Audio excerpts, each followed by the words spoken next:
Bienvenue sur DMG TV, les histoires mystiques. Tu es nouveau sur la chaîne, n'oublie pas de t'abonner, de laisser un commentaire, de liker et de partager. Tu vas raconter une histoire, il y a un numéro à l'écran sur le plus 237 655 81 90 17. Envoie ton histoire et on va jouer sur YouTube, Facebook et TikTok. On poste plusieurs histoires tous les jours sur YouTube, la chaîne c'est DMG TV. On a aussi une deuxième chaîne YouTube, on poste tous les 14 heures. La chaîne c'est DMG TV, histoire mystique exclusive. On a une chaîne Facebook DMG TV et TikTok DMG TV. D'ailleurs les directs c'est sur TikTok les mercredis et vendredis à 20h00 heure du Cameroun.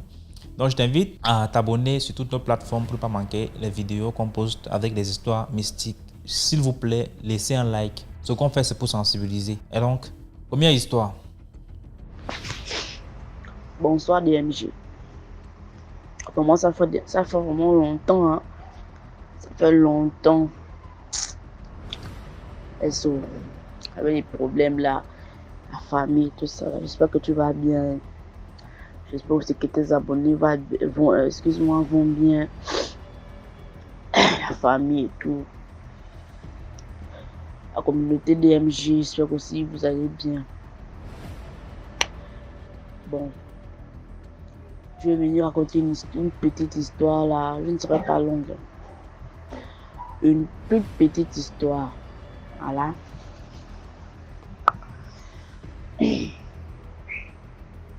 Bon, ok, je vais commencer. Je suis allé au village tout récemment, je suis allé au village de mon père.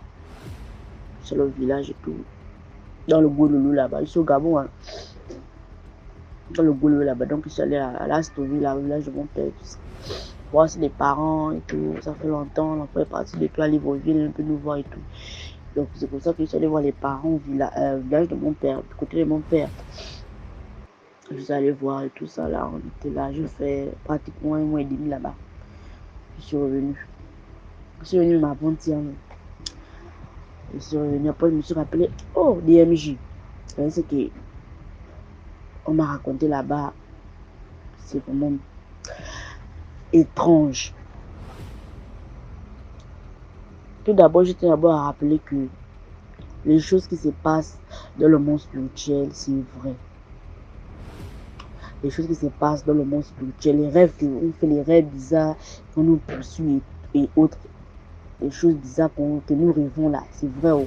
Mais ce qui se passe dans le monde spirituel, tu ne crois pas à ça. Tu es là, en tout cas, c'est juste des rêves, mais tu ne sais pas que c'est ça. En fait, la chose est réellement passée, mais dans un autre monde. Mais toi, tu ne crois pas à ça.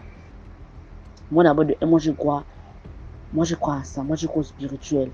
Donc, si je fais un rêve, dans mon abonnement dans la tradition, je suis initié. Donc, c'est que moi, je crois plus aux choses du spirituel.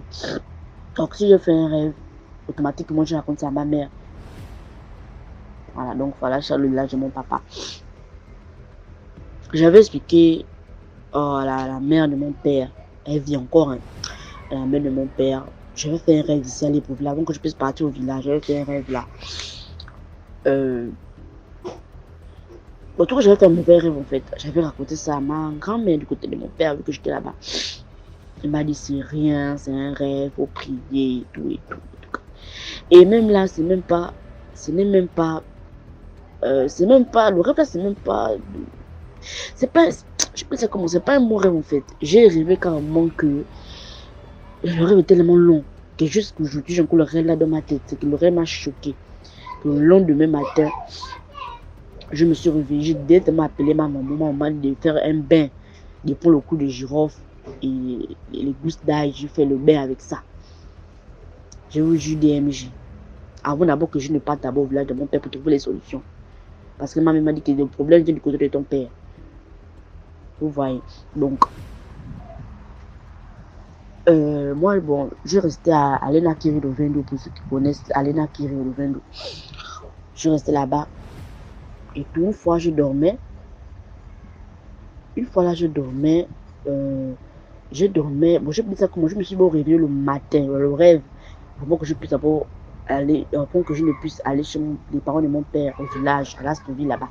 Donc, je me suis d'abord levé le matin, puiser de l'eau. Genre, je me suis réveillé à 5h, vu que là-bas aussi, il y a problème d'eau dans notre secteur. Je me suis réveillé à 5h, 6h moins, aller puiser l'eau Après, je l'avais à 7. Je suis retournée à la chambre dormir. En fait, je n'ai même pas dormi en tant que tel, en fait. Je n'avais même pas, je n'avais même pas dormi. Moi, j'appelle ça le mystique. Parce que quand tu dors et tu rêves, le rêve quand tu dors et que tu te sens éveillé, mais tu rêves, alors que la chose est en train de se passer réellement, toi tu penses que c'est le rêve. C'était comme ça la DMG. J'ai fini l'épisode à 5 heures, donc je me suis lavé, je suis retournée dormir. La fatigue, il était à 6 heures, on partait les 7 heures déjà. Donc je suis retournée dormir. C'est pour ça que quand je dors, bon, je sais pas comment il faut dire la position. Excusez-moi les termes. Excusez-moi vraiment, je sais pas si ça va choquer certaines personnes. Moi j'aime dormir nu. Excusez-moi les termes, j'aime dormir sans habits, j'aime dormir, en fait, j'aime dormir libre quoi. Les choses on comprend ton corps, les habits, les pagnes, les cabas. Non, moi j'aime dormir tout déshabillé. C'est comme ça que j'ai enlevé, je me suis lavé, je me suis essuyé, je me suis directement allongé sur le lit. Je ne peux pas appeler ça dormir profondément en fait. Je suis plus assoupi, donc c'est que je commençais à avoir sommeil. Mais quand j'ai commencé à avoir sommeil, j'ai vu ça, je te parle là, j'ai les frissons DMJ. J'ai vu ça comme un film d'horreur. J'ai vu ça comme un film en fait. Je suis allongé, je vois comment un homme rentre dans la chambre. Vu que la chambre, le salon et la porte de la chambre, c'est juste le rideau. Donc le rideau était comme ça et la porte de la chambre était ouverte. Donc toutes les fenêtres, parce que moi, toutes les fenêtres de la maison étaient fermées. Donc c'est comme ça que je suis endormi. Là, je ne sais pas si c'est pas plaisir un être, un esprit. Le truc, j'ai pas dit, la chose, j'ai vu un homme entrer dans la chambre. Moi, je pensais que c'était le réel. Je vis un homme entrer dans la chambre. Boum. Donc, je dormais la position, vous voyez comme le cadavre, non? Je dormais sur le dos. Donc, je dormais sur le dos comme ça, là. Déshabillé. Et que moi, j'aime dormir comme ça. C'est comme ça que l'homme avait monté sur moi, maintenant, me fait les rapports sexuels. C'est comme ça que, je ne sais pas si c'est le rêve, mais je sais que dans le rêve, je repousse l'homme là. Et l'homme là me dit, oh non, c'est aujourd'hui que tu veux me refuser. D'habitude, tu me donnes ça bien, d'habitude, tu aimes ça. Pourquoi c'est aujourd'hui que tu veux refuser ça et tout? DMJ. C'est pour ça que je repousse le gars. Je dis que c'est comment? C'est quoi? Tu sais qui? C'est pour ça qu'il me prend dans le rêve, il me prend, il me balance au mur. Donc, dans le rêve, je fais tout pour sortir de la chambre, pour appeler les voisins. Oh, les voisins. C'est pour ça que je cours. Net un peu plus devant de chez moi, il y a les bars alignés. Donc, c'est pour ça que je m'appelle le bar là. Je m'assois, je vois une fille brune. Elle avait un palme blanc avec les tresses, les débuts de boue noirs, les débuts de boue. Les débuts de boue. Elle était là. Je dis, quand aide-moi. Dans le rêve, je dis, quand aide-moi, appelle ma mère, elle me sauver. Ça, c'est ce que je dis à la femme dans le rêve. La femme me dit, non, quand on vous parle, vous n'aimez pas écouter les gens. Quand on vous parle, vous n'aimez pas écouter les gens. Voilà maintenant les résultats. Hein? Quand on vous conseille, pourquoi vous n'aimez pas écouter les grandes personnes. C'est ce que la femme me dit dans le rêve. Elle peut me dire en tout cas, ok, je vais demander la permission à ma mère. Si je peux l'appeler ta mère. Ah, c'est que la femme me dit dans le rêve. Elle est partie. La chose a commencé maintenant à me poursuivre maintenant avec les fusils maintenant. Je faisais tout pour que les balades ne me touchaient pas. C'est dans le rêve seulement. Je faisais tout pour que les balades, même les balades, pardon, les balles là ne me touchaient pas dans le rêve. Je couvrais. En même temps, je couvrais, en même temps, je m'envole. Donc, je faisais tout pour que les balles là ne me touchent pas. C'est comme ça que, lorsque je voulais me réveiller, non, l'autre là, tu penses que tu vas faire jusqu'où? Tu es à moi. Tu penses que tu vas faire jusqu'où? Hein? C'est que moi, j'aime chez toi, c'est des tétards qui sont dans ton ventre. C'est que l'autre là m'a dit. Je me suis, ça m'a réveillé. En fait, j'avais même du mal à me réveiller. J'avais genre le corps dur sur le lit. J'ai transpiré tout ce sur place. J'avais le corps dur. Après, quand je voulais me la laisser, je vois comment mon corps s'enfonce. Et jamais de la vie. Je vais tout me débattre pour sortir de. J'étais paralysée. Je me suis. Oh. Je me suis débattue. Je me suis réveillée. Je transpire. J'appelle ma mère. Maman, non. Elle m'a dit d'acheter ça. Ça dort. Le lendemain, je suis là avec. C'est comme ça qu'on s'est vu, on a parlé et tout. Elle m'a dit non. Il fallait au village de ton père. Après, je lui ai dit, village de papa, là-bas, c'est moi, tout ça, les protocoles encore, le billet, tout ça. La deux m'a dit, il faut prendre l'argent du truc là. En tout cas, elle m'a prêté l'argent. Je suis parti là de mon père et tout. J'ai expliqué et tout. Et là, ils m'ont fait le travail en bourse, tout ça là. Je suis revenu. Avant-hier maintenant, quand je suis revenu là, la même nuit, j'ai fait un rêve où il y a mon petit ami dedans. J'étais d'abord dans une pièce, je vais pas appeler ça comme une pièce, dans une chambre en fait. Maintenant, il y a une femme qui m'a donné une robe rose. Ça, c'est dans le rêve que je rêve avant-hier. Une femme m'a donné une longue robe rose. Elle m'a dit, c'est la robe rose, attrape ça. Je dis, ah, je vais attraper la robe. Là, c'est ce que j'ai dit le rêve. Je vais attraper la robe rose. Pourquoi? La femme m'a dit, non, attrape la robe rose. C'est pour toi. Parce que je pas la robe rose. Après, elle me dit, j'avais un bébé allongé sur le lit. Un bébé, je sais pas si c'est une fille ou un garçon. Elle me dit, oh non, faut pas réveiller l'enfant là. Si tu réveilles l'enfant là, tombe là-bas. Prends, pas seulement là-bas, tu as tiré la table. Tu as tiré la table. Ah, c'est dans le rêve, tu as tiré la table, on voit là. Tu bailles la saleté, tu mets la saleté dans le sac, tu pars. Ne réveille pas l'enfant, si l'enfant se réveille, c'est pas bon. C'est ce que la femme m'a dit. C'est pour ça que je rentre dans la chambre, j'ai poussé la table au bois, qu'elle m'a dépoussé, j'ai balayé la saleté qui était sur la table au bois, j'ai mis dans mon sac. Maintenant que je voulais sortir, l'enfant se réveille, l'enfant pleure. L'enfant pleure. Et l'enfant se ressemblait à mon deuxième fils. Il pleure, mais c'était un bébé. Il avait le visage de mon deuxième fils. Parce que mon deuxième fils a 2 ans. L'enfant pleure. C'est pour ça que je prends l'enfant. Non. La femme me dit, non, pourquoi tu prends l'enfant là? Pourquoi tu prends l'enfant là? On t'a dit que si l'enfant là pleure, tu ne prends pas. Je dis, oh, je vois un enfant, je suis une mère, je vois un enfant pleurer. Et je prends l'enfant. C'est ce que j'ai dit dans le rêve. Mais je prends l'enfant, c'est ressemble à mon fils. Donc je prie l'enfant. J'ai pris l'enfant, j'ai pris le sac, la saleté, je suis parti. Après, je me suis retrouvé dans une cérémonie, maintenant une cérémonie avec mon gars. Parce que c'était un mariage, ou bien c'est pas une cérémonie. J'avais une robe de soirée, là, les robes des hôtesses, j'avais ça au corps. C'est comme ça maintenant que je me suis discuté. Dans le rêve, je me suis discuté avec mon ami. Je me suis éloigné, j'étais fâché, je me suis éloigné. Je me suis retrouvé autour d'une table avec les gens autour de moi. Je ne vais pas appeler ça une réunion. Il n'y avait rien que les hommes. C'est pour ça qu'un vieux là voulait venir m'embrasser. Excusez-moi du terme. M'embrasser sur la bouche. Sa bouche sentait les caca. C'est le bouche DMG. Dans le rêve. Le vieux a dit embrasse-moi. Les vieux qui étaient autour là. Oh non, il faut l'embrasser. C'est aujourd'hui que tu ne veux pas l'embrasser. Il faut l'embrasser. Ah, embrasse-la. Embrasse-la. Il faut l'embrasser. Il faut l'embrasser. C'est ton mari. Ah, c'est dans le rêve. Mais je refusais que le vieux là puisse m'embrasser. Ça me sentait les caca. Je refusais que le vieux là puisse m'embrasser. Je dis laisse-moi. Je me suis débattue. Le vieux là m'a pris. Il voulait me m'embrasser deux fois. Je dis laisse-moi. C'est dans le rêve. Ça me sentait les caca. Je dis laisse-moi. Le vieux était fou. Un vieux. Je pousse le vieux là.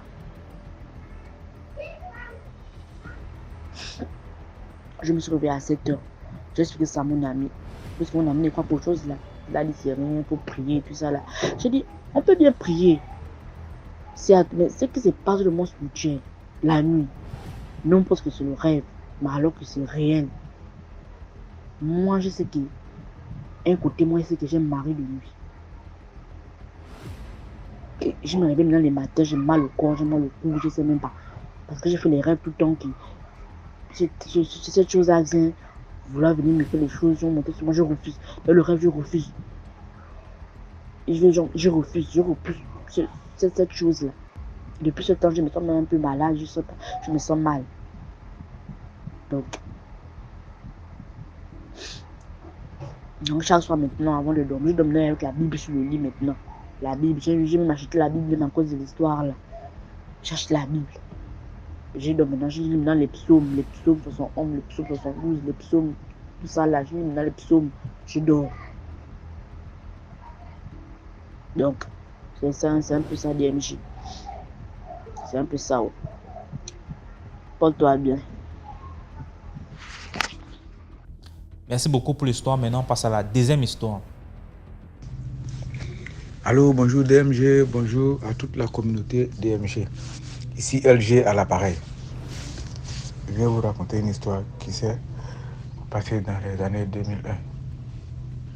En 2001, j'étais au collège et là où je vivais avec 3 autres jeunes qui ne vont pas à l'école. Mais tous ces jeunes venaient d'une même famille, de la même famille. Un soir, on s'est levé, on dit on s'en chercher femme. En ce moment, on avait 17, 18 ans, bon, on avait au moins 18 ans. On dit on s'en chercher femme. Non, on sort dans la ville, on sort du quartier où nous étions, on va dans un autre quartier. Et on partait en allant, on voit les filles, on dit c'est la jolie, mais ah non, on la laisse. On dit que non, on va trouver nos devants. On va. Donc, vers la fin, j'ai remarqué que c'est comme si les autres avaient peur, aussi comme moi. C'est vrai, quand moi-même, en ce moment, ils avaient peur. Donc, parmi nous, il y a un qui n'est pas allé à l'école. Je vais lui donner le nom de Zeki. Zeki n'est pas allé à l'école. Donc, arrivé à quelque part là, on voit une fille. Il me dit, LG attaque. Il dit non, je l'aime pas. Il dit ok, je viens. Donc, Zeki s'en va. Arrivé là-bas, moins de 30 secondes, il parle à la fille. Et puis la fille commence à le suivre. Il est venu nous voir, il dit, ah les gars, moi je suis parti lui dire, elle dit d'accord, donc allons à la maison. Elle dit, ok, comme il a déjà pour lui, bon, allons à la maison. Et puis prochainement, le jour on vient encore, c'est lui qui gagne pour lui, on s'en va. Donc, on dit quoi? On marche ou on prend un taxi? J'ai dit, bon, laissons, marchons. Non, il a dit, ok, ça c'est pas mauvais, comme on n'est pas loin de la cour, marchons. Non, on marche. À peine 2 à 3 minutes, le gars qui a eu la go commence à se sentir mal. Il était complètement malade. On ne savait pas ce qu'on allait faire. Mais la fille ne s'est pas arrêtée là. On est allé jusqu'à la maison. J'ai dit non, ne rentrons pas à la maison. C'est quelle femme, on veut la chercher, on lui parle, on ne fait même pas 30 secondes, elle accepte. Le gars dit qu'il a dit à la go qu'il a vu net, il est tombé il a aimé en même temps et que lui il veut coucher avec elle. Il a dit un truc comme ça. Et puis elle dit il a compris. Ouais, on n'arrive pas à la maison. Et le monsieur a mal à la tête. Il a froid. Il tremble tout ça là. Non, ça là, non, ne rentre pas. Disons la fille que la cour est loin, que comme notre frère est malade, là, ce qu'on va faire, on va l'accompagner. Et puis, prochainement, on va voir ce qu'on peut faire par rapport à elle. Tout ce qu'on faisait là, elle ne disait rien, elle nous regardait. On a managé comme ça jusqu'à un certain moment, la fille a accepté de partir. Nous sommes allés l'accompagner et puis on est revenu. Quand on est arrivé à la maison, net, le gars, il a commencé à se sentir bien. Il dit, ah, c'est quoi ça là? Qu'est-ce qui s'est passé? Je dis, mais tu n'as pas vu dedans, oui. C'est là, il dit que non, lui, il ne sait pas ce qui s'est passé, la fille. Il dit, nous, on allait l'accompagner. Toi, tu étais en train de mourir ici, tu ne pouvais rien faire, on allait l'accompagner pour tout. Donc, on a commencé à se moquer de lui, que dans toute la ville, là, toi, tu n'as pas vu bonne femme pour draguer. C'est à toi, tu t'en vas chercher. Ça dit revenante. Donc, c'était ma petite histoire de la journée. Merci et passez une bonne journée. Allez, au revoir, à bientôt. Bye bye. Merci beaucoup pour l'histoire. Maintenant, on passe à la troisième histoire. Commentez, likez, partagez. Bonjour DMG. Bonjour à toute la famille, la team. Voilà. Je viens vous raconter l'histoire d'une vieille, voilà, une vieille du quartier. Bon, quand vous êtes petit, voilà, tout le monde, c'est maman, c'est papa, c'est oui, grand-mère, machin. Donc il y avait toujours une vieille là-bas, là. Elle vivait avec une autre vieille. Je ne sais pas ce qu'ils étaient ensemble, hein. Cousine, cousin, non. Eux, ils vivaient là. Bon, on leur avait donné une petite chambrette là, comme on dit, un studio. Et puis, elles allaient souvent faire les marchés. Elles partaient au marché le matin, elles revenaient. Bon, quand il y a une fête, elles sont là. Alors, on va donner le nom maman. On va dire quoi? On va dire maman Gertrude, voilà. Donc, à l'époque, tu sais, quand tu es jeune, tu pars. Et puis, ça, je vous parle de l'époque 98-99, hein, où nos ordinateurs, c'était les Minitel, Madame le 12. On s'est débrouillé avec. Et pour prendre les nouvelles du pays et tout ça là, parce on a encore le cœur fragile, point oui, point non, on a un bobo. Donc on s'achetait les cartes là. Si tu vas à la cabine, bon, s'il y a les Africains dans le coin, ils vont toquer, hein. Chacun prend ses nouvelles. Donc tu dis, le mieux c'était d'acheter la carte et d'appeler à la maison. Déjà tu économises. Quand tu as vraiment un gros chagrin, tu achètes la carte qui te fait, à l'époque du franc, je ne sais plus, mais ça te fait 120 unités quand même, 120 minutes. Donc il y a de quoi faire, il y a de quoi faire. Là, tu te dis, j'ai le temps de vider mon cœur et tout, voilà. Alors, tu appelles et tout ça. Bon, la maison, c'est facile, hein. Tu appelles sur le fixe, on met le haut-parleur, tu finis avec les frères et sœurs. Même le chien entend son nom et lui aussi, il écoute, il est content, il se barre. Et puis, il y a... oui, il y a telle maman, telle grand-mère, elle dit oui, depuis que tu es parti, ah, tu penses plus à elle, et avec la politesse, tu dis ok, ok, oui, j'avais dit que je vais, oui, comme c'est le week-end là même, hein, elle est venue nous prévenir, hein, ah oui, hein, je fais bon, je vais raccrocher et j'appelle sur le téléphone, sur le portable, à tel, et comme ça, vous allez à la maison, j'ai le temps.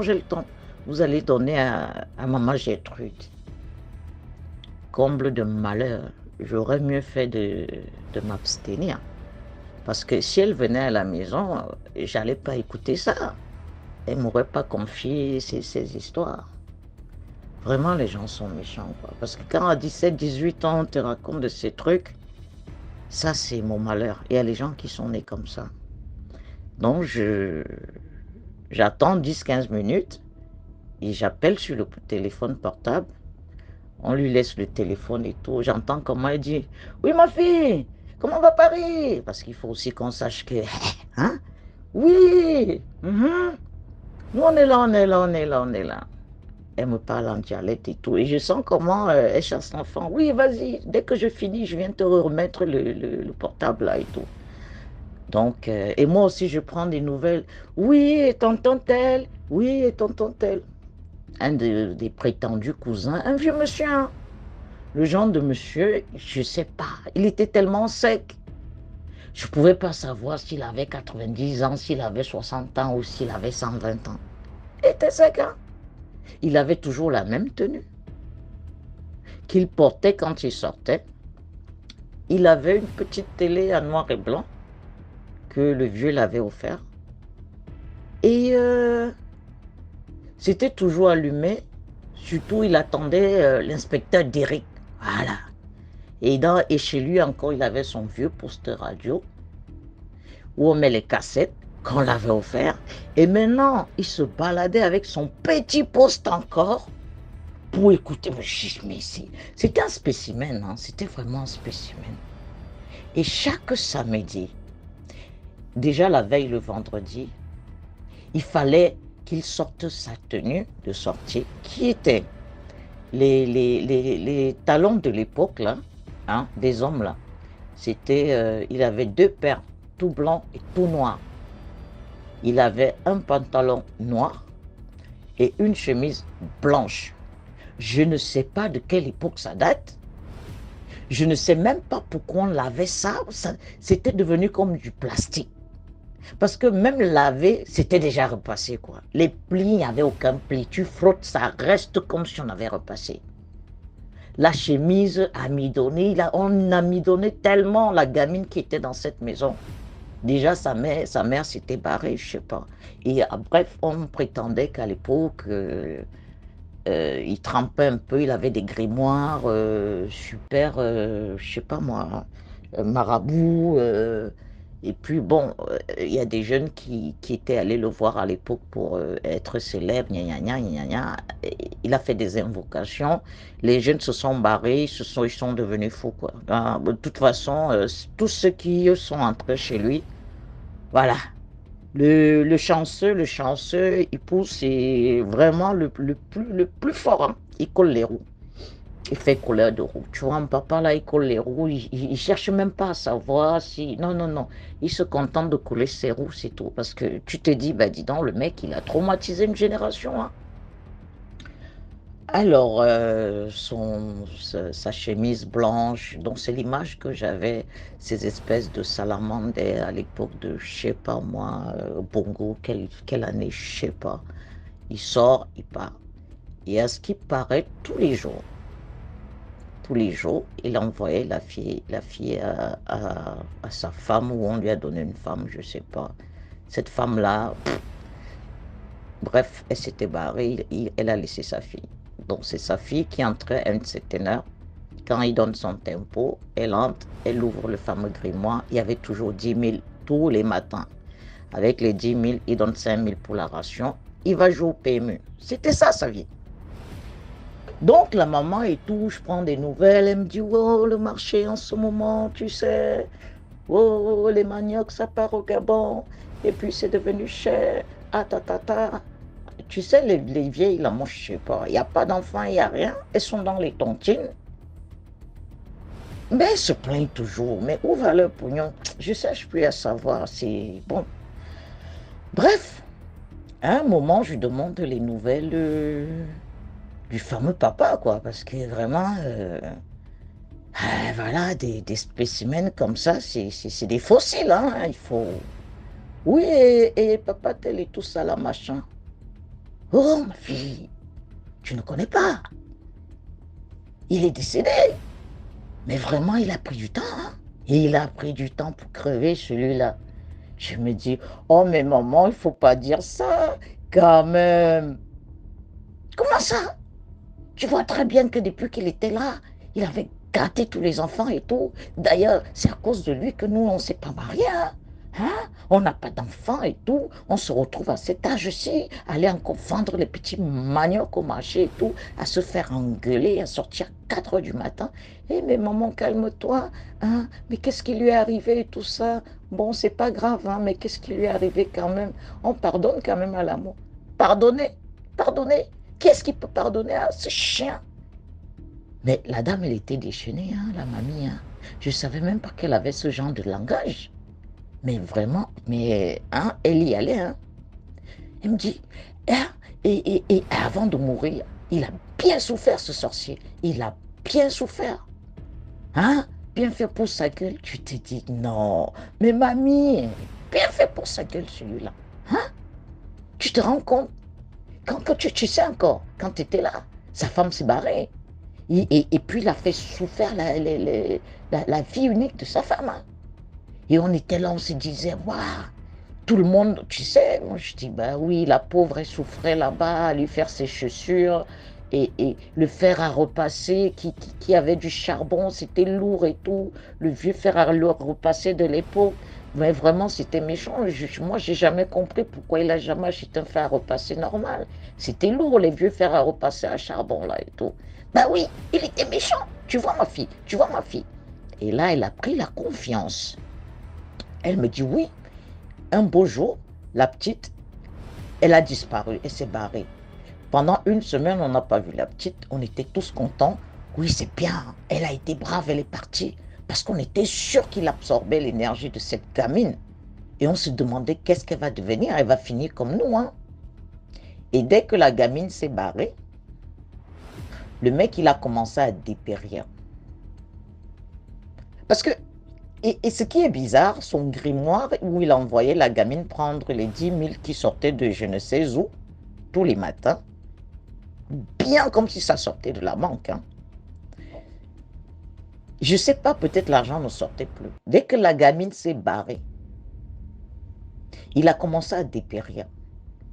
Dès qu'il va appeler un enfant, en fait, il a changé. D'un coup, il est devenu, mais vraiment, vraiment très vieux. La barbe a poussé, elle était longue. Il ressemblait vraiment à un bouc, quoi. Et là, on a vraiment vu qui il était. Et là, personne ne voulait plus passer à côté de sa maison. La voix sortait à peine, elle était rauque, elle faisait peur. Et toute la nuit, il était en train de brailler comme ça et tous les gens n'arrivaient pas à dormir. Au début, avec le courage, certains mamans allaient donner un peu la bouffe comme ça, poser le genre. Et il s'est assis, il était assis comme ça devant la fenêtre. Il faisait tout sur lui, tout. Il est devenu comme une momie. Et à un moment, tout le monde avait peur. On lui jetait des pains comme ça, là, par la fenêtre. On se cachait. Je dis, mais c'est quoi cette histoire, maman? Mais maman Gertrude, mais c'est un humain quand même. Quoi? Ma fille, quel humain? C'est pas un humain. Nous-mêmes, on savait, c'était pas un humain. Un beau matin, pendant 2-3 jours, on n'a rien entendu. Parce que nous, on avait déjà mis un truc pour ne plus effrayer les enfants par la fenêtre. Mais les râles, quand même, voilà. 2-3 jours, 4 jours, on n'entend rien. On se dit, forcément, il est mort. Hein, il est mort. Hein. Mais par sécurité, on attend 2 semaines. Toujours rien. Alors, on est parti, on a enlevé le truc, on a regardé. Il était tout momifié, assis par terre, là, comme un Bouddha et tout ça, avec la barbe qui pendouillait jusqu'au sol. Mais maman, comment la barbe l'a poussé comme ça et tout? Non, on ne sait pas, il s'est transformé dans quoi? J'ai dit, mais moi, je me demandais quel âge il avait hein, depuis que j'étais petite. Il était pareil. J'ai dit, mais je te dis, ma fille, qu'il était notre aîné, nous, on était encore des jeunes filles, il était déjà vieux. Et maintenant, il fallait le ramener chez lui. Nous, on savait à l'époque dans quel village il sortait. Bon, on a pris notre argent de tontine et tout ça là. On a fait le couper, clouer, comme ils disent là. Hein? C'est genre le cercueil le plus moins cher, quoi. Hein? Ils ont... Oh, hein? Personne ne voulait y aller. Hein? Personne ne voulait y aller. Chacun a donné sa petite contribution comme ça, genre. Et puis, on a dépêché un enfant pour aller signaler à son village que voilà, il était décédé et qu'on le ramenait tel jour. C'est même pas le genre qu'on amène à la morgue. Parce que monsieur était vraiment momifié. Et en plus, elle me signale que du genre, elle me dit, tu as vu les singes au marché là, hein? Ceux qui sont boucanés là, hein? Voilà, il était sec comme ça. Même une mouche n'est même pas entrée pour se poser sur lui. Ah oui, hein? Et il nous a créé des problèmes. Il fallait casser ses jambes et tout ça là pour lui foutre dans le cercueil. On s'est dit, bah celui-là, jusqu'à sa mort. Bon, et puis comme on allait dans un village, voilà quoi, son village, voilà, il fallait quand même prendre, les gens nous ont donné des caisses de jus, de bière, hein, et des sacs des régimes de plantain, quelques trucs, pour ne pas arriver comme ça chez des gens. Il est quand même parti depuis longtemps. On ne sait même pas, 50, 60 ans qu'il est parti de ce village-là. Et pourtant, c'est pas loin, ma fille. Donc, on a pris des jeunes et tout, ils ont pris le cercueil, ils ont mis sur le car en haut, on a loué notre car, hein. On est parti avec le petit les quelques gens là, pour aller quand même le ramener chez lui. Où est-ce qu'on va l'enterrer là dans la capitale? Où? Et puis on a trop faim hein, d'ailleurs. Hein. Je me dis, ah, la mamie c'est vraiment... Heureusement que j'ai pris, j'ai presque 2 heures, 1h30 à me taper au téléphone, quoi. La mamie, elle me dit ceci. Ils ont pris, voilà, elle était avec sa copine, et une collègue du marché, hein, qui était brave, brave, on savait qu'on pouvait compter sur elle. Hein? Voilà, elle souligne bien. Hein. Et puis, quelques petits neveux là et tout ça là, voilà. Non, ils étaient même pas 10, hein. Être 8 comme ça, 3 dames et puis 4 garçons comme ça pour faire les corvées, voilà. Et puis le chauffeur, ils ont loué le car. Comme c'était pas loin, ça va. Donc, avant d'arriver au village, donc ils arrivent. En fait, les gars, qu'est-ce qu'ils savaient? Comme ils savaient à quel jour ils étaient censés arriver, ils ont mis la barrière. Ils ont coupé un arbre sur la route. Ils ont posé un arbre carrément sur la route. Donc, ils sont arrivés, ils se sont garés et tout. Ils ont vu, mais il n'y avait pas de deuil dans ce village-là. Et dès qu'ils ont vu le cas, ils sont tous venus comme ça, avec un patriarche, avec sa canne, qui a demandé à ce qu'ils fassent demi-tour avec leur diablotin et qu'ils oublient qu'ils connaissent le nom de ce village. Et elles, comme c'était des vieilles, ah papa machin, vraiment, on s'excuse, nous on ne connaît pas sa vie, mais comme on connaissait le village, vous n'êtes jamais venu ici. Nous, on ne le connaît pas. Et celui qui descend, celui qui touche à votre morceau de bois, les jeunes avaient les machettes. Vous voulez gâter l'avenir des enfants de ce village. Il en a assez fait. Hein? Et personne ne prononçait son nom, ce monsieur. On aurait dit que prononcer son nom portait malheur. Il en a assez fait. Partez avec votre sorcier, votre machin. Ah, le car a fait demi-tour. Ils se sont dit, mais nous, on a souffert avec lui là-bas. Mais là, dans son village, eh ben, ils font demi-tour. Et la vieille, là, elle commence parce qu'elle parlait. Elle me dit, ma fille, tu sais comment je suis brave. Là, mais vraiment, c'était le pompon. On le ramenait à Yaoundé, on le ramenait où? Qui allait le prendre? Hein? On a trop fait, hein? On a trop fait, hein? Quand même, c'est parce qu'on a du cœur. Hein? Et puis, on l'a respecté parce que c'est un aîné avec tout le mal qu'il a eu à faire. Hein? On a même pris les risques, on aurait pu faire un accident. Le mec, il était posé sur nos têtes là-bas en haut. Hein? Je dis, mais comment vous avez fait? Quoi? Pendant qu'on était en train de rouler, moi j'ai vu, il n'y avait pas de voiture devant, il n'y avait pas de voiture derrière. Hein? J'ai dit au chauffeur de garer. Et quand il a garé, les petits jeunes là, hein, tu connais l'autre là? Tu connais? Oui, ils ont descendu le cercueil. Hein? Et j'ai demandé qu'ils balancent ce cercueil dans la brousse là-bas, il y avait une petite pente. Ah oui, ah oui. Et comme j'étais choquée, elle me dit, t'as vu ta mère? Elle est brave, hein, ta mère, hein? Moi j'ai toujours des solutions. Je dis, bien sûr, vraiment tu es brave et tout. Et le reste, comment vous avez continué? Quel continué? J'ai demandé aux petits jeunes là de boire, parce que chacun avait son casier, la bouffe, quand même, ils n'ont pas fait ça pour rien. Hein? Et de toute façon, qui allait le réclamer? Même le chauffeur avait sa part. On a dit au chauffeur de prendre la chèvre et le régime de plantain. Il ferme sa gueule. Déjà, tout le monde a refusé de nous. Chaque chauffeur a refusé de nous porter. Hein? Et comment vous avez fait? Bah, quand on est arrivé et tout ça là, tout le monde nous a demandé, ça s'est bien passé. Ah oui, ça s'est bien passé. On l'a déposé dans son village et ils l'ont enterré vite fait.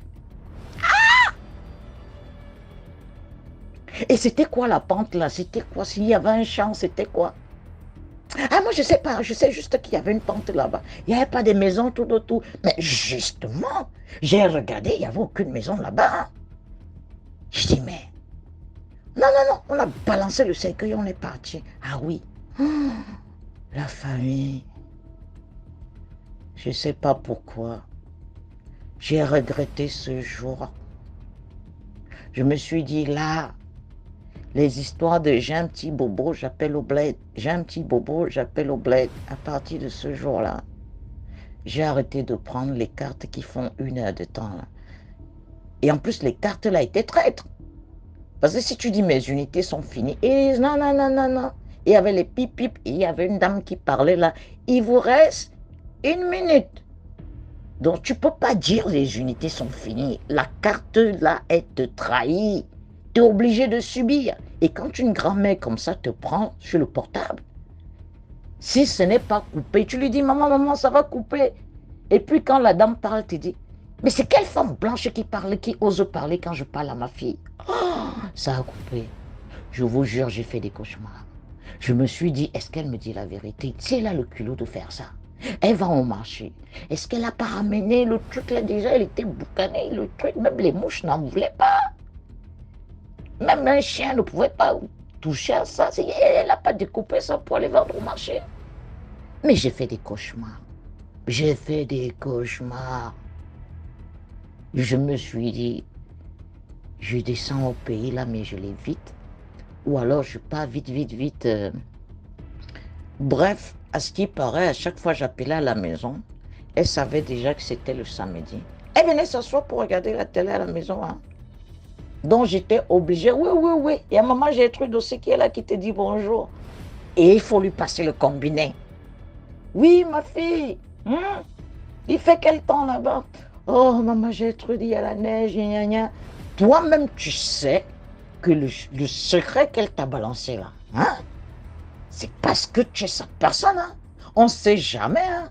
Donc, elle regarde les gens comme ça, on ne sait jamais s'il y a un éclair, une trahison dans l'œil. Hein.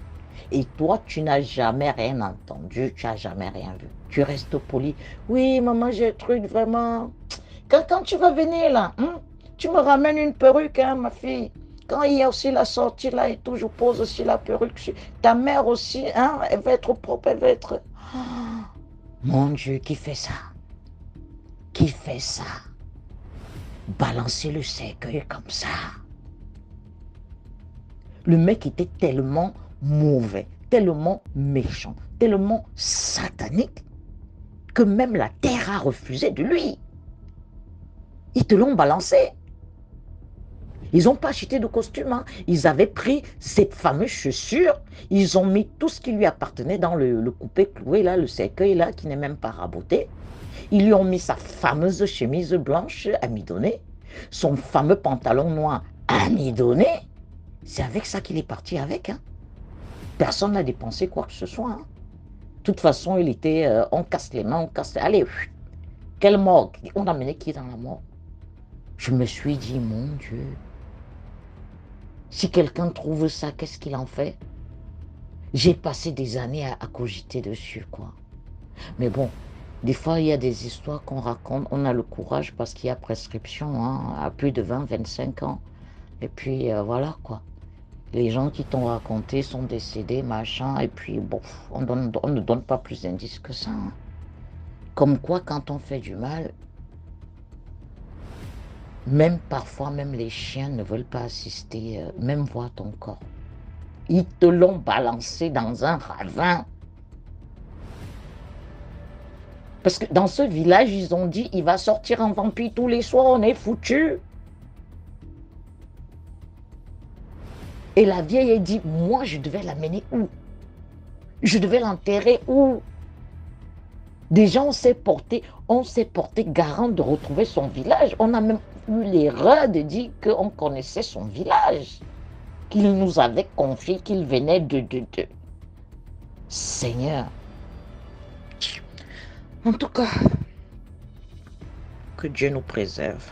Merci. Au revoir. Merci beaucoup pour l'histoire. Maintenant, on passe à la 4e histoire. Bonjour DMJ. J'espère que vous allez bien. J'espère que tu vas bien. Depuis là, j'écoute des histoires et tout. J'ai dit, bon, moi aussi, je vais raconter mon histoire. C'est mon histoire à moi. J'ai vécu une scène.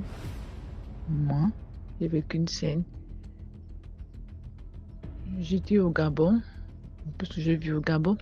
Je tiens à préciser que ma maman est un côté. Ma maman, j'ai 2 côtés.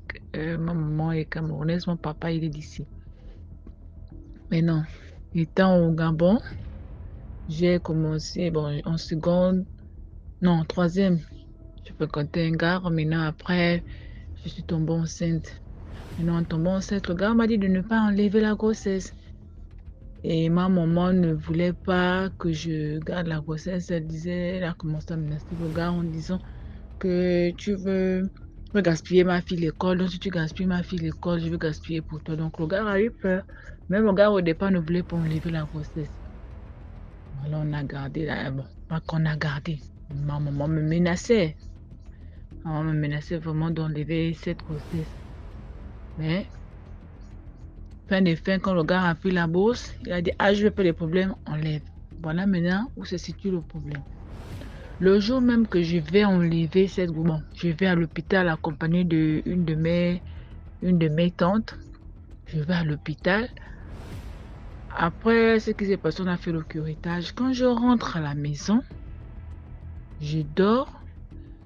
Dans le rêve, je rêve. En fait, je rentre à la maison. C'était en après-midi que ça s'est passé. Il devait être aux environs de 15 heures. Maintenant, je m'allonge, je dors. Maintenant, dans le rêve, je rêve que je me réveille. Quand je me réveille, je regarde dans la chambre. Je vois l'enfant assis, le bébé assis, un slip blanc avec beaucoup de cheveux. C'est là où je vais toucher le bébé. Quand je vais toucher le bébé, l'enfant me dit carrément, ne me touche pas, c'est pas toi qui m'as tué. Dès que je me suis réveillée en sursaut. Maintenant, après ça, ma maman m'a envoyé au Cameroun. On commence à dire, oh non, tu prends la mauvaise tête et tout. Va un peu au Cameroun. Au Cameroun, la peine d'arriver au Cameroun, je tombe malade. Voilà ma joue qui s'enfle. À l'époque, là, il n'y avait pas encore les trucs de téléphone Android là. Ma joue qui s'enfle. Ça s'enflait bien. Maintenant, quand je pars, on se dit que c'était la dent, alors que c'était pas la dent. En fait, la joue s'enflait, mais la gencive ne s'enflait pas. Vous ne comprenez pas. Maintenant, à un moment donné, j'ai voulu aller à l'hôpital. Un matin, je sors de la douche comme ça. Une grand-mère du quartier comme ça passe à côté de moi et dit à ma tante que l'enfant là sent la mort. Ah, ma tante a eu peur que l'enfant là sent la mort. Comme elle dit, l'enfant là sent la mort. Si vous ne n'ouvrez pas vos yeux, vous allez perdre cet enfant là. Comme elle était initiée à l'Eboga, elle a dit non, demain matin, vous veniez avec des trucs, quoi, c'est pas ce que ma tante avait acheté. Lorsqu'on part, arrivé, elle me fait asseoir, il y avait des feuilles mortes, genre les feuilles comment on appelle ça? Les feuilles mortes de manguier et tout, qui étaient rassemblées là. Là, elle m'a dit, assieds-toi là, moi j'étais assise, j'ai enlevé le haut, j'étais torse nu. Maintenant, il y a certains qui disaient que quand on regarde la petite là, c'est comme si soit elle a avorté, soit elle a un début de grossesse. Ma grand-mère là m'a regardé, la grand-mère du quartier m'a regardé comme ça là. C'était une grand-mère éloignée de mon père. Non, une grand-mère éloignée de ma mère. Elle me regarde comme ça. Elle me dit, maman, tu as fait un péché, un grand péché. Mais il faut que toi-même tu puisses te confesser. Si tu ne te confesses pas là, c'est toi-même. Parce que ce que je vois là, c'est pas bien. Là alors, tu sais que je me suis dit, nous tous on pêche. Maintenant, quel péché j'ai commis? Puis j'ai dit, c'est que j'ai fait un péché tout récemment, j'ai avorté et tout. Attendez d'abord. C'est là où la grand-mère dit non, toi-même tu dois te confesser. Si tu ne te confesses pas, c'est toi-même qui fais la guérison, sinon tu vas mourir, obligé de me confesser. J'ai dit, j'ai avorté, voilà ce qui s'est passé et tout. Voilà. Maintenant, la grand-mère m'a dit, raconte. Moi j'ai dit, non, j'ai avorté et tout, voilà. C'est là qu'elle m'a dit, quand tu as avorté là, avant de partir, tu étais parti d'abord voir l'auteur de la grossesse. Non, j'ai dit oui, il avait dit quoi, j'ai expliqué. Elle dit la bouche avec laquelle il a parlé là, il a parlé avec la bouche de la nuit, il n'a pas parlé avec la bouche du jour. J'ai dit bouche de la nuit. Elle dit tu partais souvent, tu fuguais, tu partais souvent la nuit, genre, est-ce que tu partais la journée? J'ai dit non, de peur que les parents me voient, je partais dans les 22h, 23h. Elle dit oui, il a parlé avec la bouche de la nuit, t'as dit quoi? Moi-même, voilà, maintenant j'ai dit.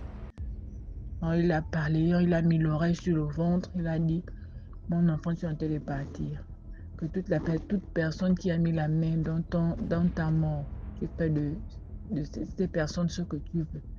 Et ta mère, et ta grand-mère, et les personnes qui vont accompagner ta mère. Donc, tu fais de ça ce que tu veux. C'est là où ma grand-mère dit, tu as écouté les paroles? J'ai dit oui.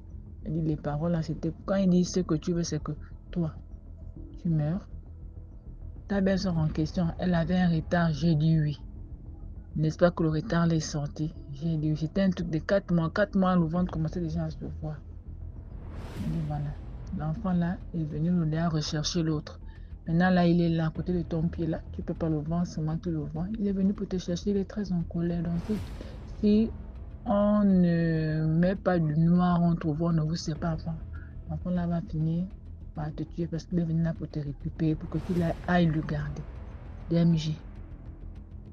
J'étais comme ça tous les 30. Regarde ma joue qui était enflée. La maman là, juste pris, on appelle les feux là, au côté de ma mère. Bon, les feux, on appelle ça les mesopes. Elle a juste pris le mesopes, elle a mélangé dans l'eau. Elle m'a juste frotté sur le côté où il y avait la joue. Dès qu'elle a frotté, même je ne me suis même pas rendu compte. Hein, c'est parti. Je te dis que j'avais fait 3 jours, je ne dormais pas. Mais on m'a frotté le mesopes là, j'ai dormi un sommeil qui n'a pas de nom. Un sommeil qui n'a pas de nom. En tout cas, c'était toute mon histoire. Merci beaucoup pour l'histoire. Maintenant, on passe à la 5e histoire. Likez, s'il vous plaît. Bonjour DMG, bonsoir DMG, bonjour à la grande famille DMG, bonsoir à la grande famille DMG. Cela va dépendre de l'heure à laquelle vous allez écouter mon message vocal. Alors, abonnez-vous, likez et partagez massivement afin de toucher un très grand nombre de personnes. DMG, je vais raconter une histoire ici, suite à une histoire que j'ai écoutée ici sur DMG TV qui est très similaire à celle que je vais raconter. Alors, c'est l'histoire de mon ami qui n'a malheureusement pas pu voyager il y a de cela 3 ans, suite à une histoire mystique, si je peux le dire ainsi. Alors, mon ami, c'était quelqu'un l'histoire se passe à Douala, au Cameroun. Mon ami, c'était quelqu'un de très débrouillard. Sortant d'une famille des parents divorcés, c'est quelqu'un qui s'est toujours battu comme ça dans la vie. Voilà, il s'est toujours battu comme ça. On s'est rencontrés avant que je ne quitte la maison familiale. Voilà. On nouait déjà de très bons liens d'amitié. Et quand j'ai déménagé, quand j'ai quitté la maison familiale, je suis allé vivre seul. De temps à autre, il venait souvent chez moi, passer le week-end. Voilà, il venait souvent, on sortait, on faisait la fête, il restait chez moi 2-3 jours. Et puis, dans la foulée, un jour, je rencontre un de ses anciens grands frères avec qui il a grandi à Yaoundé, qui était à l'étranger, qui s'en sortait pas mal. Et voilà, il est content de revoir son petit frère. Et là, il pose la question à mon ami de savoir qu'est-ce que tu deviens, qu'est-ce que tu fais. Il dit, ah, grand frère, la vie là ne me donne pas le lait, je me bats comme je peux, c'est pas facile pour moi. Il dit à mon ami, ok, bon, tu es un très bon petit, on a gardé de très bons liens même quand j'étais ici au Cameroun. Je vais t'aider, voilà, je vais t'aider à venir me retrouver, à venir me rejoindre en Allemagne. Ok, le gars il est content. Bon, ça, il ne me le dit pas. Il ne me le dit pas sur le coup. Voilà, il commence à faire ses papiers, il fait ses démarches en solo, il ne me dit rien. Et voilà, il obtient son visa. Quand il obtient son visa, il me dit que, gars, bro, j'ai eu mon visa, je vais partir pour l'Allemagne et tout. Moi, je suis content, c'est mon ami, je suis content. Il dit que, ah, si mon ami part, qu'il est bien, moi-même aussi, il pète bien de ma peau de main. Je lui dis, champion, tu sais, c'est compliqué. La vie d'aujourd'hui, là, vraiment, c'est compliqué. Je crois que tu ferais mieux de venir rester chez moi jusqu'à ta date de départ. Tu sais bien que ton papa a épousé une autre femme. Ce sont tes frères qui sont à Yaoundé. Mais il peut avoir la jalousie, il peut avoir tout ça. Vraiment, c'est mieux que tu prennes ton vol ici chez moi. Tu ne dis plus à personne. Voilà, le jour arrive, je t'accompagne à l'aéroport de Douala. Tu prends ton vol et puis tu vas appeler la famille après. On me dit, ah non, bro, tu sais vraiment, c'est mon père, c'est aussi mes frères, il faudrait bien que j'allais les dire au revoir. Moi, j'avais un pressentiment que les choses n'allaient pas bien se passer. Il s'est entêté, il me dit non, je vais acheter mon billet sur Yaoundé, je vais aller là-bas une seule fois. J'ai dit, ah, bon, c'est ta décision, il n'y a pas de problème. Moi, je ne peux pas aller à l'encontre de ce que tu as décidé, tu es un grand garçon. Ok. on est allé même ici au marché central, on a fait les courses qu'il fallait faire. Hein. C'est de chez moi qu'il est parti pour Yaoundé. On s'est dit au revoir, j'étais content, j'étais un peu malheureux parce que voilà, c'était mon partenaire, on marchait ensemble. Bref, j'étais content en même temps, j'étais un peu malheureux. Je me disais, voilà, avec qui je vais encore marcher, c'était mon frère parce qu'ouvrir les portes de chez moi à n'importe qui, n'importe comment, c'était pas facile. Voilà. Donc, il est parti à Yaoundé. Il restait une semaine avant son départ. Voilà. Il est parti, il a acheté son billet. Il a acheté son billet, il devait partir. Après l'achat de son billet, il devait prendre le vol dans 3 jours. 2 jours avant son voyage, il a tout rangé. Il fermait ses valises, prendre son passeport, dans lequel il y avait son visa, son billet d'avion, mettre dans une valise, fermer avec le cadenas, mettre dans sa chambre, fermer sa chambre avec le cadenas. Il sort se balader. Voilà, il se balade, bref, sa porte est fermée, il ne se dit pas que voilà, des choses comme ça peuvent arriver avec toutes les précautions qu'il a dû prendre. Un jour avant son voyage, il veut se rassurer que tout est à l'intérieur. Il marche avec sa clé, toutes les clés, et la clé des valises et la clé de sa chambre. Il faut quand même qu'il se rassure, on ne sait jamais. Il entre dans la chambre un jour, il dit, bon voilà, il faut que je jette un coup d'œil sur mes papiers. Il arrive, il ouvre la valise avec les cadenas, il ouvre les cadenas, il ouvre la valise, à sa grande surprise, DMG, il n'y a plus son passeport, il n'y a plus son billet d'avion, il n'y a plus son acte de naissance, il n'y a plus sa CNI, il n'y a plus rien. Tout ce qui concerne les documents, il n'y a plus rien. Même ses diplômes, il n'y a plus rien. Ah! Première valise. Bon. Il s'est dit que sûrement j'ai dû mettre ça dans la deuxième valise, ça m'en rend compte. Il ouvre la deuxième valise. DMG. Pareil. Stupéfaction. Il n'y a plus rien. Tous ces documents ont disparu. Il m'appelle, il me dit, bro, dis-moi que j'ai oublié mes documents chez toi. Il dit, ah, bro, oublie tes documents chez moi. Je t'aurais appelé depuis. Tu n'as rien oublié. Je me dis que, gars, comme je suis là, je dois voyager demain à 20h. Je ne vois pas mon passeport. Je ne vois aucun de mes documents. Je dis, attends. Tu dormais écrit dans ta chambre. Il dit que, bro, je dormais dans ma chambre seul. Mais attends, tes valises, c'est comment? Il dit, bro, mes valises avaient des cadenas. Personne n'avait accès à ma chambre. Mon père m'avait interdit à quiconque d'entrer dans ma chambre. Mais il n'y a pas eu infraction. Il dit, bro, ma porte est fermée. C'est des portes en bois. Tu connais les portes en bois dur, solide. Fenêtre en bois. Je ne sais pas comment est-ce que mes choses ont disparu. Et là, il n'a pas pu voyager. Malheureusement, il n'a pas pu voyager. Il a sombré dans la dépression. Voilà, une semaine après, je lui ai demandé de venir sur Douala. Il est venu sur Douala. Il a pleuré chez moi pendant des jours. Puis après, il s'est dit que pour lui, c'était mieux de rentrer au village. Parce que rester soit à Douala, soit à Yaoundé, c'était trop fort pour lui. Il est rentré au village. Il a fait presque 2 ans, si je ne me trompe pas. Il était coupé de tout réseau. Pas de WhatsApp, pas de Facebook, rien, tu ne pouvais pas le joindre. Même son numéro ne passait plus. Voilà. Et il n'y a pas très longtemps, il est remonté sur Douala. Voilà. Il est comme un grand-père maintenant. Il a laissé la barbe pousser, il est tout amaigri. Et à chaque fois que la date de son départ arrive, il me dit toujours qu'il sombre dans la dépression. Il se dit toujours qu'aujourd'hui, allait faire peut-être 1 an, ou alors 2 ans, ou alors 3 ans que je ne suis plus au Cameroun.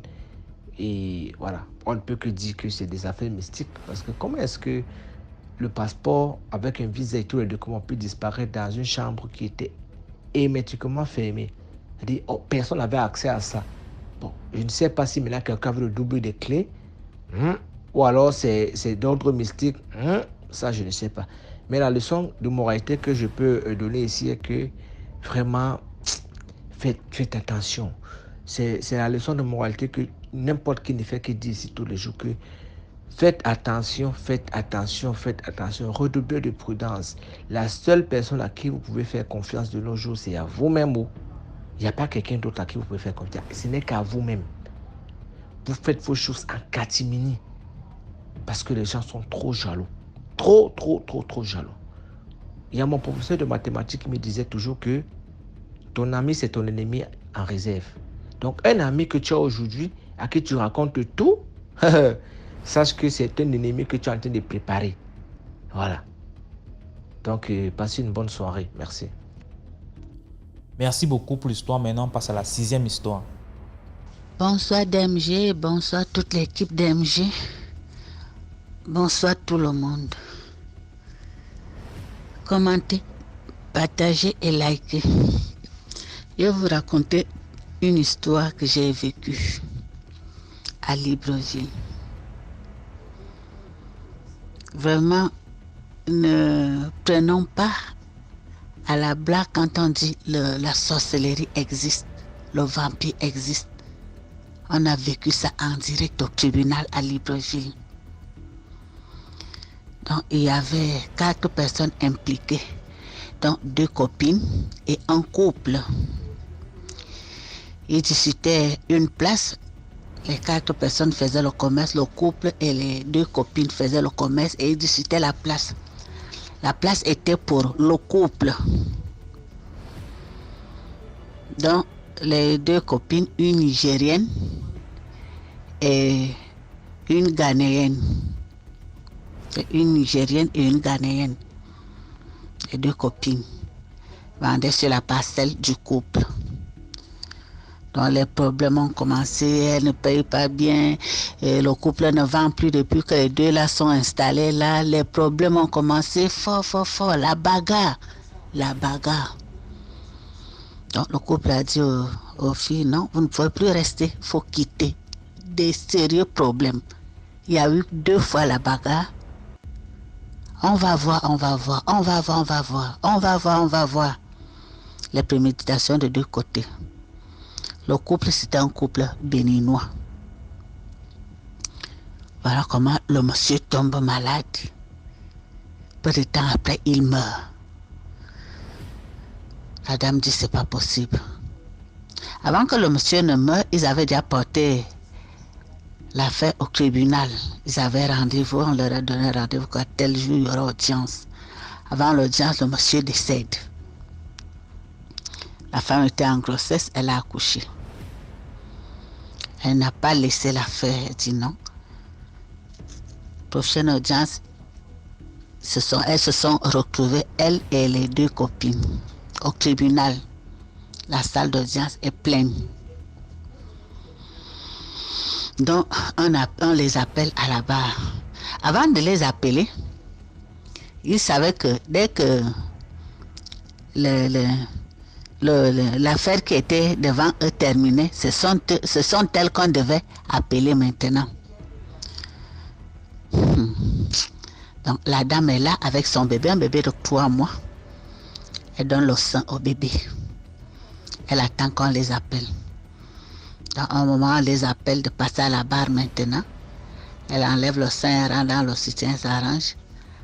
Elle veut bien arranger le bébé, poser à l'épaule et se lever. Le bébé, la tête tombe à côté.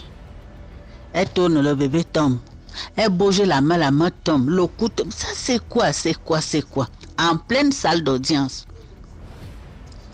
La femme s'est mise à crier, oh, mon bébé, mon bébé est mort, mon bébé, c'est pas possible. Il était le sang, tout allait jouer, mon bébé, pleurer en pleine salle d'audience. L'audience est suspendue. Ça, c'est quelle histoire? Parce que les 2 copines savaient qu'elles devaient faire la prison. Elles ont prémédité devant témoins et les témoins étaient là.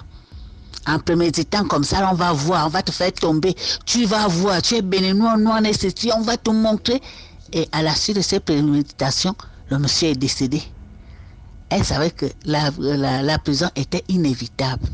Donc voilà, maintenant, toute la salle est debout. Comment ça? Ça, c'est quelle histoire? Courir maintenant, chercher le médecin. Amener l'enfant à l'hôpital déjà examiné. On regarde, on dit l'enfant est bien, on regarde, le médecin dit non, l'enfant a reçu une injection à la cuisse, voilà, il y a encore le trou. C'est récent, l'enfant a reçu l'injection, ça saigne encore un peu.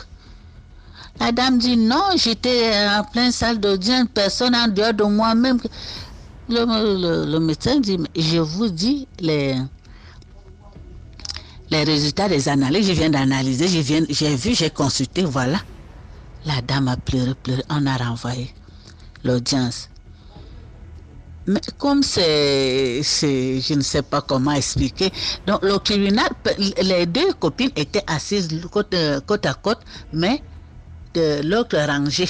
Et la dame était aussi l'autre rangée. Donc le tribunal ne pouvait pas accuser que ce sont les copines, puisqu'ils n'ont pas vu comment les deux copines ont injecté l'enfant.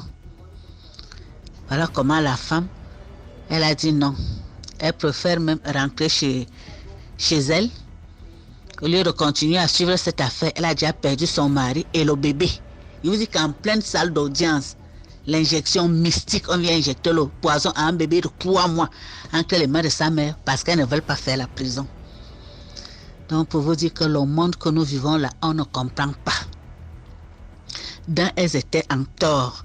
Le terrain ne les appartenait pas. Elles ont loué, ne voulaient plus payer. C'était maintenant la concurrence des fétiches venus jeter pour que le propriétaire du terrain qui vendait aussi ne gagne plus rien. Des problèmes. On ne comprend pas. Pour ta propre chose, quelqu'un te tue. Donc vraiment, faisons très attention. À tous les niveaux, faisons très très attention.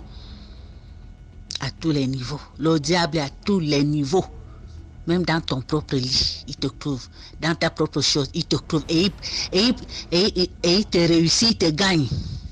Regardez cette situation. Je dis que toute la salle d'audience était debout, tout le monde les mains sur la tête. Voilà comment nous vivons de nos jours. Faites attention, très attention. Voilà, c'est tout pour aujourd'hui. J'espère que vous avez aimé la vidéo d'aujourd'hui. Commentez, likez, partagez. Si Tom Chenezou a raconté, envoie ton histoire numéro à l'écran. On se prend demain pour une autre vidéo. Ciao.